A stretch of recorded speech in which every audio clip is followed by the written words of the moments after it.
अरे सुनो, बाहर फिर वही महाजन आया है।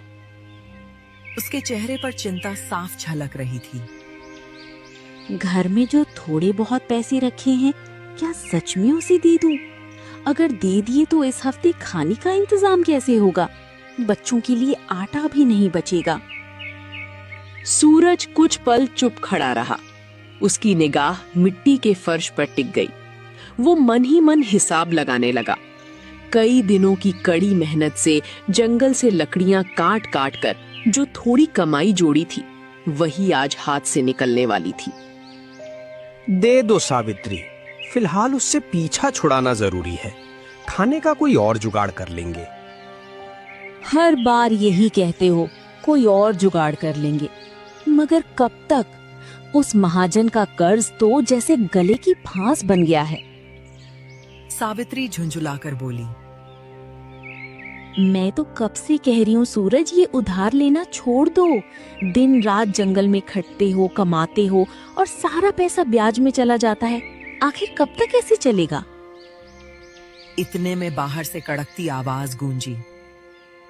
ओ सूरज, ज्यादा इंतजार मत करवा। मेरा पैसा तैयार है या नहीं? यह सुनते ही झोपड़ी में सन्नाटा छा गया। सूरज ने गहरी सांस ली। जल्दी लाओ सावित्री, नहीं तो वो यहीं तमाशा खड़ा कर देगा। मन मारकर सावित्री ने पैसे सूरज के हाथ में देते हुए उसकी आंखें भर आईं। न जाने कब इस मुसीबत से छुटकारा मिलेगा। कभी सोचा था मेहनत करेंगे तो घर संवर जाएगा, मगर यहाँ तो 2 वक्त की रोटी भी मुश्किल हो गई है। सूरज चुपचाप बाहर निकला। दरवाजे पर महाजन जगत राम अकड़ कर खड़ा था। सूरज ने कांपते हाथों से पैसे बांटाए। सेठ जी, अभी मेरे पास बस इतने ही हैं। जगत राम ने पैसे गिने और तिरस्कार से हंसा। इतने? ये तो कुल रकम के आधे भी नहीं है। मेरा पूरा पैसा चाहिए मुझे। बाकी मैं जल्दी चुका दूंगा सेठ जी, बस थोड़ा वक्त और दे दीजिए। जंगल से लकड़ियां बेचकर इंतजाम कर दूंगा। जगत राम ने आंखें तरेरते हुए कहा। ठीक है, मैं आखिरी बार मोहलत दे रहा हूं, लेकिन याद रखना, अगली बार पूरा हिसाब चाहिए। अगर 1 पैसा भी कम हुआ तो अच्छा नहीं होगा। ये कहकर वो चला गया। सूरज देर तक वहीं खड़ा उसे जाता देखता रहा। उसके हाथ खाली थे और दिल पर पहले से कहीं ज्यादा बोझ। सूरज एक गरीब लकड़हारा था। उसका गुजारा जंगल से लकड़ियां काटकर और उन्हें बाजार में बेचकर चलता था। कुछ महीने पहले घर की तंगी और रोजमर्रा के खर्चों को पूरा करने के लिए उसने महाजन जगत राम से कर्ज लिया था, लेकिन जगत राम ने उस पर इतना ब्याज चढ़ा दिया कि छोटी सी रकम अब बहुत बड़ी बन चुकी थी। उसी गांव देवपुर में एक बूढ़ा आदमी रहता था, माधव काका। वो बिल्कुल अकेला था, ना कोई अपना ना सहारा। उसका जीवन घर घर जाकर टोकरी में सब्जियां बेचने में बीतता था। सुबह सुबह वो अपनी पुरानी टोकरी में सब्जियां सजाता और पूरे गांव में आवाज लगाते हुए घूमता। ताजी सब्जियां ले लो, आलू, टमाटर, बैंगन ले लो। जो थोड़े बहुत पैसे मिलते, उन्हीं से उसका गुजारा चलता। उस दिन भी माधव काका अपनी टोकरी उठाकर गांव की गलियों में घूम रहा था। चलते चलते वो खुद से बड़बड़ाया। हे भगवान, आज अगर सब्जियां बिक जाएं तो शाम को खाने के लिए थोड़ा आटा ले आऊं। कल से पेट में अन्न का एक दाना भी नहीं गया। वो एक एक घर के सामने रुककर आवाज लगाता, लेकिन उस दिन कोई खरीदार नहीं मिला। गांव के लोग खुद तंगी से जूझ रहे थे। थक हार कर वो सड़क किनारे रुक गया। लगता है आज फिर खाली हाथ लौटना पड़ेगा। घर में खाने को कुछ भी नहीं है। तभी एक घर से आवाज आई। अरे काका, जरा रुकना। एक युवक बाहर आया और बोला। मुझे थोड़ी सब्जी चाहिए। माधव काका के चेहरे पर उम्मीद की चमक आ गई। युवक ने सब्जियां लेते हुए झिझक कर कहा, काका, अभी मेरे पास पैसे नहीं हैं, कल दे दूंगा। माधव काका कुछ पल चुप रहा, फिर बोला, बेटा, पैसों की तो बहुत जरूरत है। अगर घर में कुछ खाने को हो तो वही दे दो। युवक अंदर गया और थोड़े से चावल लाकर उसके हाथ में रख दिए। बस काका, बस अभी यही है। माधव काका ने मुस्कुराकर चावल ले लिए। कोई बात नहीं बेटा, आज इन्हीं से काम चल जाएगा। इतना कहकर वो अपनी टोकरी संभालते हुए धीरे धीरे अपने घर की ओर चल पड़ा। उसके कदम थकान से भारी थे, लेकिन हाथ में पकड़े चावल देखकर उसे तसल्ली थी कि आज भूखा नहीं सोना पड़ेगा।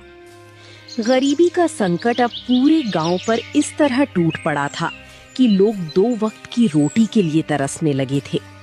देखते ही देखते हालात इतने बिगड़ गए कि हर घर में चिंता और बेबसी का माहौल छा गया। एक रात अचानक आसमान में कड़कती बिजली चमकी और जोरदार बारिश शुरू हो गई।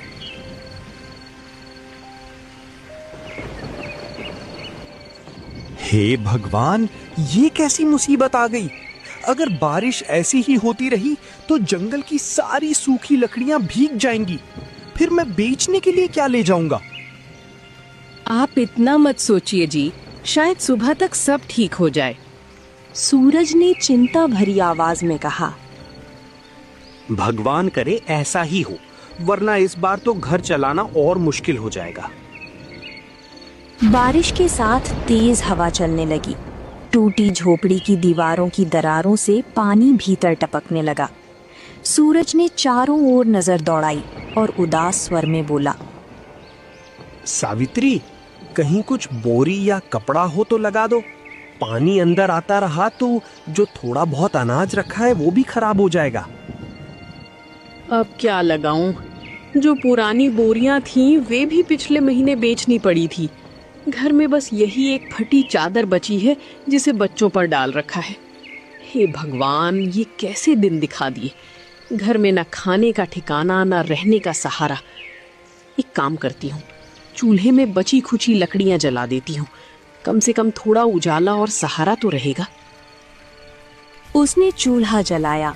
परिवार उसके पास बैठ गया। सभी के चेहरों पर चिंता साफ झलक रही थी। बारिश लगातार 3 दिनों तक होती रही। इन 3 दिनों में सूरज जंगल नहीं जा पाया। घर में रखा थोड़ा बहुत राशन भी खत्म हो गया। 3 दिन बाद जब बारिश रुकी तो वो जल्दी जल्दी जंगल की ओर भागा। वहां पहुंचकर उसका दिल बैठ गया। जंगल की सारी सूखी लकड़ियां पानी में भीग चुकी थीं। हे भगवान, अब क्या करूं? यही तो कमाई का सहारा था। अब महाजन का कर्ज कैसे चुकाऊंगा? घर का खर्च कैसे चलेगा? भारी कदमों से वो वापस लौटा।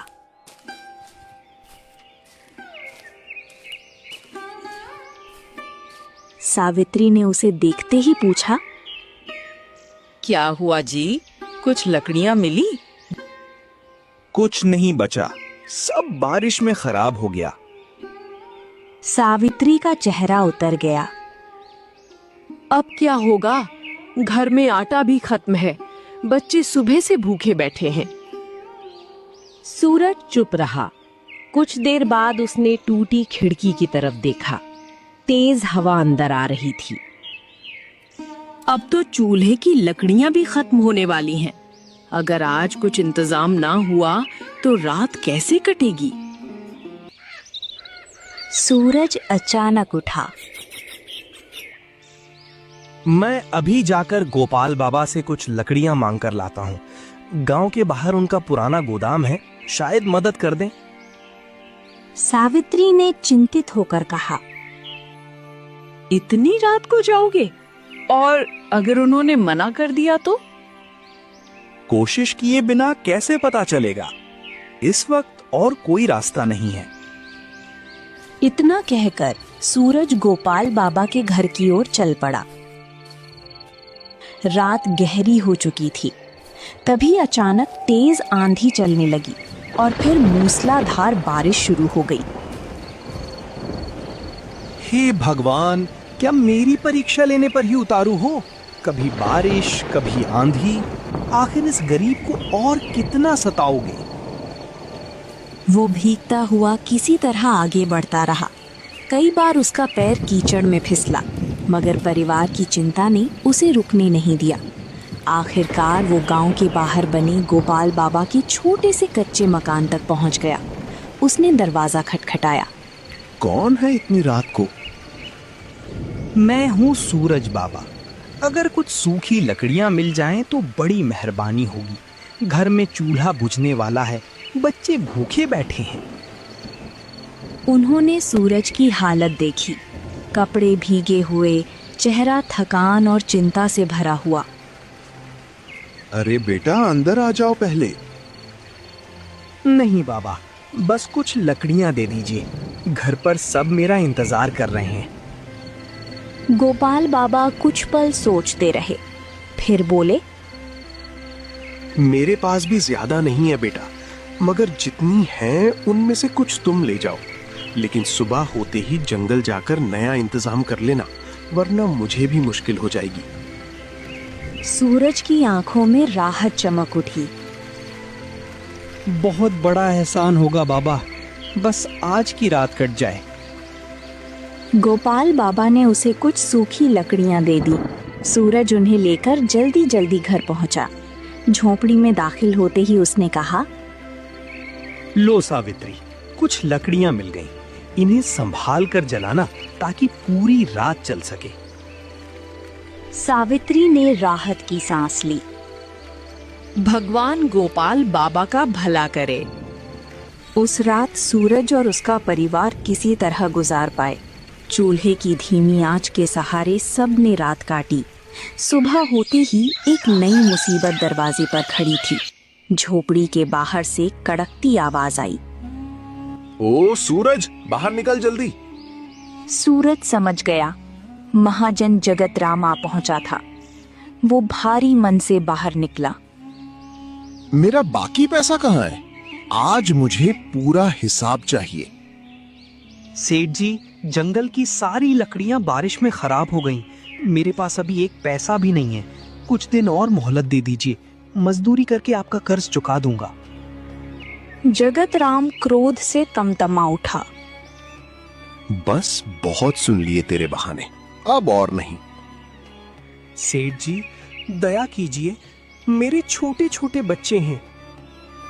जगत राम ने कठोर स्वर में कहा, अगर आज पैसा नहीं दे सकता तो सुन ले, अब ये झोपड़ी और जंगल के किनारे की तेरी जमीन मेरी हुई। सूरज के पैरों तले जमीन खिसक गई। सेठ जी, ऐसा मत कीजिए, यही एक सहारा है हमारा। हम कहाँ जाएंगे? लेकिन जगत राम का दिल पत्थर का था। मुझे कुछ नहीं सुनना। आज शाम तक घर खाली कर देना। जब पूरा कर्ज चुका देगा तभी वापस मिलेगा। ये कहकर वो वहां से चला गया।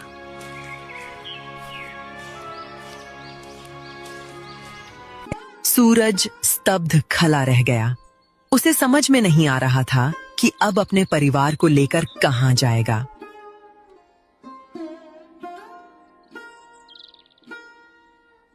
क्या हुआ जी? सेठ क्या कहकर गया? उसने आज शाम तक घर खाली करने को कहा है। अब ये झोपड़ी हमारी नहीं रही। तो अब हम कहाँ जाएंगे? रोने का वक्त नहीं है सावित्री, जितना सामान है समेट लो। अब हमें यहाँ से जाना होगा। उसकी कुछ ही देर में उन्होंने अपने पास बचा थोड़ा बहुत सामान बांधा और बच्चों को साथ लेकर गांव छोड़ दिया।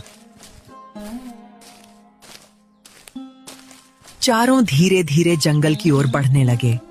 सूरज को उम्मीद थी कि शायद जंगल के आसपास कहीं सिर छिपाने की जगह मिल जाए।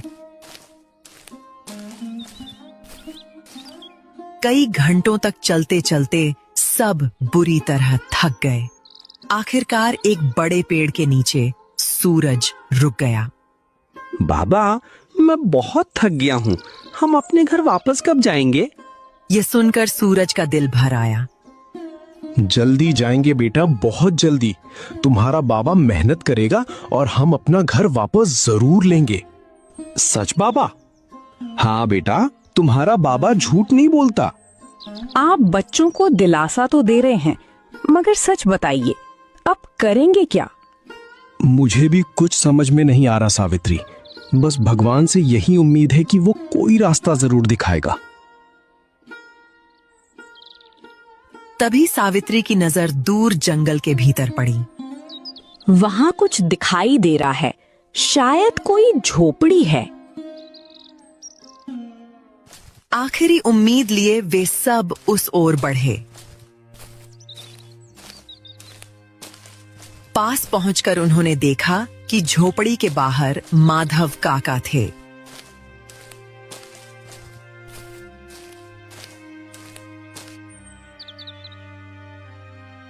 काका, हम बड़ी मुसीबत में हैं।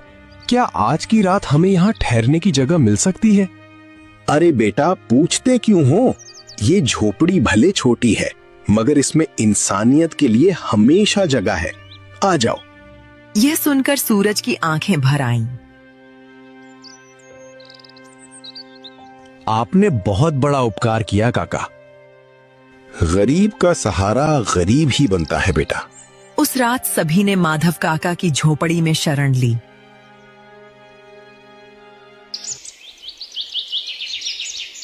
सुबह होते ही सूरज कुल्हाड़ी लेकर जंगल में निकल पड़ा। वो मन ही मन सोच रहा था, आज चाहे जितनी मेहनत करनी पड़े, लकड़ियां काट कर लाऊंगा। जंगल के भीतर पहुंचते पहुंचते वो काफी दूर निकल गया। वो पेड़ काटे ही वाला था। तभी एक साधु उसकी तरफ चलते हुए आए। साधु की लंबी सफेद दाढ़ी थी और उनकी आंखों में अजीब सी चमक थी। प्रणाम बाबा। बेटा, इतना परेशान क्यों दिख रहा है? न जाने क्यों सूरज का मन भर आया। उसने अपनी सारी कहानी उन्हें सुना दी। कर्ज, घर छीनना, बच्चों की भूख और बेघर होने का दर्द। साधु कुछ देर चुप रहे, फिर मुस्कुराकर बोले, तुम्हारी आंखों में लालच नहीं, सिर्फ परिवार के लिए चिंता है। ऐसे इंसान की मदद स्वयं ईश्वर करते हैं। यह कहकर उन्होंने अपनी झोली से एक छोटी सी पीतल की घंटी निकाली।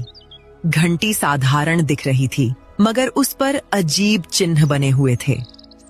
ये कोई साधारण घंटी नहीं है, ये एक जादुई घंटी है। सूरज हैरान रह गया। जादुई? हाँ, जादुई। जब भी सच्चे मन से इसे बजाकर अपनी जरूरत बताओगे, तुम्हें उतना ही मिलेगा जितनी तुम्हें सच में आवश्यकता होगी। लेकिन याद रखना, अगर लालच में आकर जरूरत से ज्यादा मांगा तो इसका जादू हमेशा के लिए खत्म हो जाएगा। सूरज ने कांपते हाथों से घंटी ले ली। बाबा, मैं आपका ये उपकार कभी नहीं भूलूंगा। मेरा नहीं बेटा, इसे ईश्वर की कृपा समझो। अब जाओ, तुम्हारे अच्छे दिनों की शुरुआत होने वाली है। सूरज जैसे ही धन्यवाद कहने के लिए झुका और फिर सिर उठाया, वहां कोई नहीं था। सूरज हैरान रह गया। तेज कदमों से माधव काका की झोपड़ी की ओर लौट पड़ा। उसके मन में उत्सुकता, डर और उम्मीद तीनों एक साथ उमड़ रहे थे। उसकी मुट्ठी में कसकर पकड़ी हुई पीतल की घंटी हल्की हल्की चमक रही थी, मानो उसमें सचमुच कोई रहस्यमयी शक्ति छिपी हो। झोपड़ी पहुंचते ही सावित्री घबराकर उसके पास आई। अरे, आप इतनी जल्दी वापस कैसे आ गए? सुबह तो बड़े जोश में निकले थे कि आज ढेर सारी लकड़ियां काट कर लाएंगे, और ये हाथ में क्या लिए हुए हैं? कहीं जंगल में कोई मुसीबत तो नहीं आ गई? माधव काका भी उसके पास आए। हाँ बेटा, तुम्हारा चेहरा देखकर लग रहा है जैसे कुछ बहुत बड़ा हुआ है। साफ साफ बताओ, बात क्या है? सूरज ने गहरी सांस ली और धीमे स्वर में कहा, जो मैं बताने जा रहा हूं शायद तुम लोगों को झूठ लगे, शायद तुम सोचो कि मैं कोई सपना देख कर आया हूं, लेकिन मैं कसम खाकर कहता हूं, जो हुआ है वो बिल्कुल सच है। फिर उसने बरगद के पेड़ के नीचे मिले साधु बाबा और जादुई घंटी की पूरी कहानी सुना दी। उसकी बात सुनकर माधव काका हल्का सा मुस्कुराए और बोले, बेटा, इस दुनिया में भूख इंसान से बहुत कुछ दिखा देती है। कई बार परेशानियां ऐसी कल्पनाएं पैदा कर देती हैं जो सच जैसी लगती हैं। सावित्री ने भी चिंता भरे स्वर में कहा, मुझे भी यकीन करना मुश्किल लग रहा है, मगर आपकी आंखों में जो चमक है वो बता रही है कि आपने सचमुच कुछ अद्भुत देखा है। अगर तुम्हें यकीन नहीं तो अभी इसी वक्त सच सामने आ जाएगा। उसने घंटी हाथों में थामी, आंखें बंद की और पूरे मन से उसे बजाया। फिर उसने धीमे लेकिन स्पष्ट शब्दों में कहा, अगर तुम सचमुच ईश्वर की भेजी हुई शक्ति हो तो मेरे परिवार की भूख मिटा दो। कई दिनों से इन मासूम बच्चों ने भरपेट भोजन नहीं किया। अगर मेरे मन में लालच नहीं और मेरी प्रार्थना सच्ची है तो हमें इतना भोजन दो कि आज हम सब चैन से खा सकें। घंटी बजते ही झोपड़ी में तेज सुनहरी रोशनी फैल गई। कुछ ही क्षणों में सबके सामने गर्मा गर्म भोजन से भरे थाल सज गए। ताजी रोटियों की खुशबू पूरे कमरे में फैल गई। बाबा, ये सच है ना? मैं सपना तो नहीं देख रहा? इतने सारे पकवान हमारे लिए? हाँ बेटा, आज भगवान ने हमारी सुन ली। सावित्री कांपते हुए बोली, इतने दिनों से मैं बच्चों को आधा पेट खिलाकर खुद भूखी सो जाती थी। आज लग रहा है जैसे भगवान ने सच में हमारी पुकार सुन ली है। माधव काका की आवाज भर्रा गई। मैंने अपनी लंबी उम्र में बहुत कुछ देखा है बेटा, मगर ऐसा चमत्कार कभी नहीं देखा। लगता है ऊपर वाले ने तुम्हारी सच्चाई का इनाम दिया है। सबने मिलकर भोजन किया। कई दिनों बाद बच्चों के चेहरों पर तृप्ति और मुस्कान थी। भोजन के बाद सूरज ने फिर घंटी उठाई। इस बार उसने कहा, हे जादुई शक्ति, अगर तू सच में हमारी सहायता करना चाहती है तो हमें ऐसे वस्त्र दे जो हमारी इज्जत बचा सके। फटे कपड़ों में जीते जीते हमने अपनी मुस्कान खो दी है। घंटी फिर बजी। क्षण भर में सबके सामने साफ सुथरे नए कपड़े आ गए। सावित्री उन्हें देखकर रो पड़ी। सूरज, मैंने तो उम्मीद ही छोड़ दी थी कि मेरे बच्चे कभी नए कपड़े पहनेंगे। आज लग रहा है जैसे हमारा टूटा हुआ भाग्य फिर से जुड़ रहा है। माधव काका ने भावुक होकर कहा, बेटा, यह घंटी तुम्हें यूं ही नहीं मिली। यह तुम्हारी मेहनत, तुम्हारी सच्चाई और तुम्हारे धैर्य का फल है। नहीं काका, यह सिर्फ मेरे लिए नहीं आई, यह हम सब की जिम्मेदारी है। अगर हमने इसका उपयोग लालच में किया तो सब खत्म हो जाएगा। धीरे धीरे उन्होंने घंटी का उपयोग सिर्फ जरूरत भर के लिए किया। एक दिन सूरज ने परिवार से कहा, हम हमेशा इस जादू के भरोसे नहीं रह सकते। अगर भगवान ने हमें सहारा दिया है तो उसका मतलब है कि हमें फिर से मेहनत शुरू करनी चाहिए। मैं चाहता हूं कि हम अपने पैरों पर खड़े हो। यही सोच तुम्हें सबसे अलग बनाती है बेटा, वरना कोई और होता तो सोना चांदी मांगकर आलसी बन जाता। सूरज ने घंटी से औजार मांगे और मेहनत करके नया जीवन शुरू किया। कुछ ही समय में उसकी हालत सुधरने लगी। जब महाजन जगत राम ने यह सब देखा तो उसके भीतर लालच जाग उठा। रात को उसने घंटी चुरा ली। घर पहुंचते ही उसने लालच भरी आवाज में कहा, ये जादुई घंटी मुझे सोने चांदी से भर दे, इतना धन दे कि पूरे इलाके का सबसे बड़ा आदमी मैं बन जाऊं। घंटी जोर से बजी। अचानक आसमान गूंज उठा। जगतराम घबरा गया। फिर उसकी छत टूट गई और ऊपर से भारी पत्थरों की बरसात होने लगी। नहीं, मुझे माफ कर दो, मैं लालच में अंधा हो गया था। सीख, ईश्वर हमेशा उसी की मदद करता है जो कठिन समय में भी ईमानदारी और धैर्य नहीं छोड़ता, और लालच का अंत हमेशा विनाश में होता है।